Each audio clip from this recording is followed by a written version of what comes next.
Thompson. Thank you very much, Presiding Officer. It's always an indication I'm in my element in the Chamber when a debate brings to mind my scientific hero, Richard Feynman, who of course won one of his Nobel Prizes for quantum mechanics. I was reminded when Daniel was speaking earlier on about computers that he referred to them as glorified accountant clerks. He had a very dim view of whether or not we would reach sentient AIs, albeit from his visions from the 1970s and 80s. Artificial intelligence could lead to the extinction of humanity. Clearly, a shocking headline from AI industry leaders this week, including the heads of OpenAI and Google DeepMind. But we're facing extinction from the effects of the first industrial revolution, as we have a climate crisis and an economy in the north, mainly built on fossil fuels, and albeit it might be a more sedentary pace, but all of what we do as human beings affects our existence, accepts the existence of the planet, and will have an impact going forward.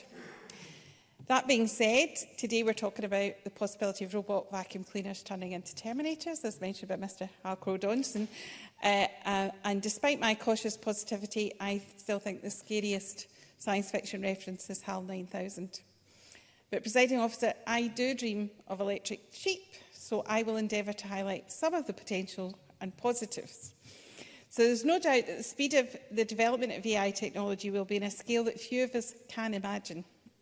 We've discussed some of the frenzy around the deep learning algorithms programmes like ChatGPT, but the fourth industrial revolution is upon us, and it will change our world profoundly and deeply as any other industrial advances, but at a pace that is staggering and unknown to us in human history. The Cabinet Secretary mentioned the access at ChatGPT, over 1 million users within 5 days.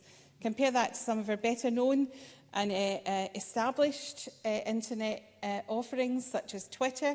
It was launched in 2006 and it took 2 years to get to that level.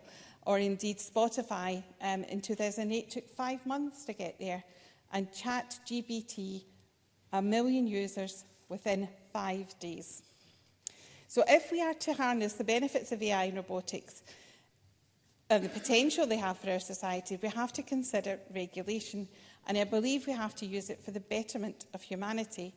I mentioned the first industrial revolution, and we know that the Global South still faces intense inequality on a worldwide scale due to the access that the North had, the access that Europe had to industrial advancement. And we can't let this go again without leaving people. We can't leave people behind as we move forward with advancements in AI. So I don't want to go as far as to say robots are friends, but they are our tools. And scientists program the algorithms that make these machines work for us.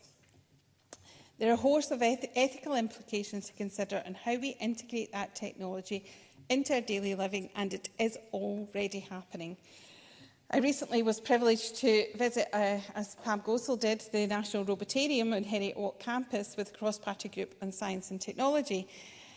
There was a clearly defined ethos at the centre. The ambitions of the Robotarium CEO, Stuart Miller, were infectious. There is a drive to ensure that we use robotics and AI to have a positive impact on our society and our economy. That means taking humans out of dangerous situations, dangerous working environments, and ensuring that we also do not have that benefit in the north, while we still have economies across the world that cannot access this technology. Simply put, the UK is lagging behind the likes of Japan, Germany, China and Denmark. These places are at a competitive advantage. They are complete economies and maintain much of their capacity for manufacture, something we have lost in the UK. So to recognise the benefits of integrating AI tech into healthcare, energy, construction, agriculture, manufacturing and hospitality, we have to do much more in this country to get ready for that. There are legitimate worries about the implications that the developing tech will have on labour. Indeed, new technology has always brought about such concerns. Indeed, the Scribes Guild of Paris successfully lobbied to delay the introduction of the printing press. The Luddites, now a pejorative term, was actually a labour movement of artisans opposed to the mechanisation of the textile industry. And the advent of the steam engine revolutionised modern industry, but it led to countless workers losing their ability to work in those economies utilising that technology.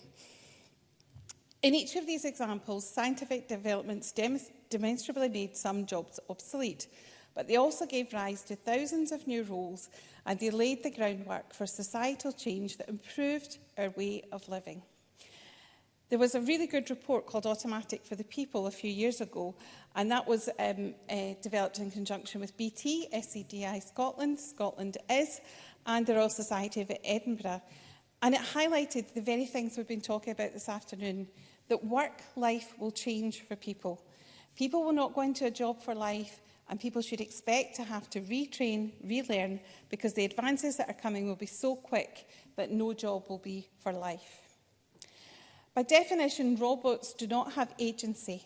Artificial intelligence is that, artificial.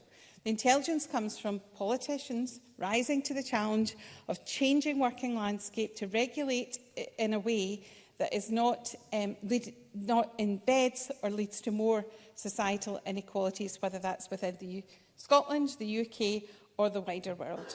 It's our responsibility to avoid the mistakes of the past, of the Industrial Revolution's gone, and it's just the same questions in a different guise. I grew up in a community that was devastated by Ms Adamson, I must ask you to conclude now. Oh, sorry, we were told we had time in hand, no, Presiding Officer.